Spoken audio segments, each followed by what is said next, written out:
C'est toi, Seigneur, qui es notre Père, notre Rédempteur.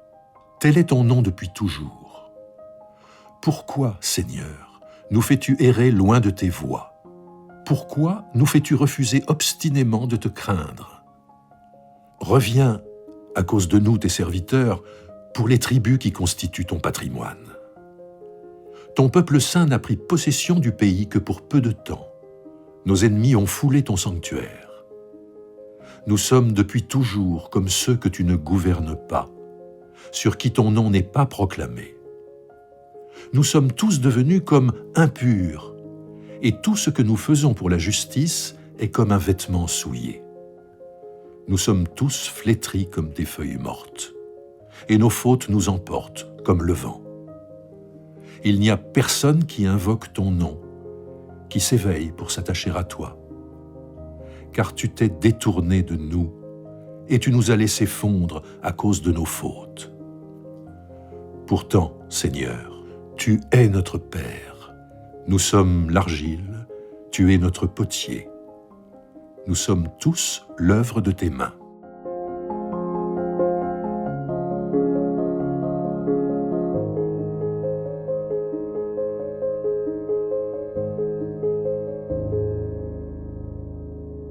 Nous sommes dans la troisième partie du livre d'Ésaïe. Cette troisième partie correspond à la période où le peuple est retourné d'exil. Alors, la première partie d'Ésaïe, c'est avant l'exil, la deuxième partie, c'est l'exil, et la troisième partie, c'est après le retour d'exil. Le retour d'exil, Ésaïe l'a chanté dans des termes bucoliques et un peu glorieux, comme on nous dit les montagnes et les collines éclatent de joie, les arbres des champs battent des mains devant le retour de son peuple triomphant à Jérusalem. Et puis, la réalité historique a été un peu moins glorieuse. Le livre d'Esdras et de Néhémie nous raconte toutes les difficultés. Les exilés n'ont pas été totalement bien accueillis à Jérusalem, ils ont trouvé leur maison occupée, ils ont essayé de reconstruire le temple, ils ont essayé de renforcer les murailles de la ville, mais en tout cela, ils ont été gênés ou ils ont connu les oppositions de la part des populations de Jérusalem. Donc nous sommes dans une situation d'une réalité qui est beaucoup plus difficile et ardue que ne l'avait annoncé le prophète.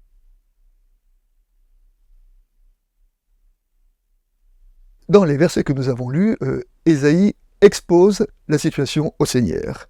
Il lui dit « Ton peuple n'a pas pris possession du pays, alors que tu l'avais promis », ce qui est presque une forme d'accusation. Et il lui dit, il fait part de sa difficulté, « Nous sommes devenus impurs, tu t'es détourné de nous, tu nous as laissés fondre. » Et alors dans cette prière du prophète, nous trouvons l'audace de la personne qui ose se tenir devant Dieu et qui nie devant Dieu, et même qui presque accuse Dieu. Quand il dit, certes, Dieu, tu es un père, et un père, ça veut dire que nous sommes responsables, mais le texte impute au Seigneur l'errance de ses enfants. Alors que, rappelons-nous quand même que dans l'histoire, si le peuple a été envoyé en exil, c'était pas à cause de Dieu, c'était bien à cause de ses péchés. Dans notre texte, Ésaïe appelle le Seigneur à se convertir. Il lui dit, reviens. Et le verbe revenir, c'est le verbe de la conversion. Et il se conclut en appelant le Seigneur à se manifester comme il se manifestait autrefois. Alors nous sommes là dans une spiritualité de la contestation, c'est-à-dire qui conteste Dieu, qui interpelle le Seigneur sur la gravité de sa situation. Cette spiritualité de la contestation que nous trouvons chez Abraham quand il défend Sodome, quand il plaide la défense de Sodome, que nous trouvons chez Moïse quand il plaide le statut de son peuple lorsque Dieu veut le détruire après l'érection du veau d'or, et bien là pareil, Ésaïe ose s'élever devant le Seigneur et ose l'interpeller pour qu'il fasse attention, pour qu'il ait le regard ouvert, son œil ouvert sur la situation difficile de ses enfants, qui est bien en deçà des promesses qui leur avaient été faites.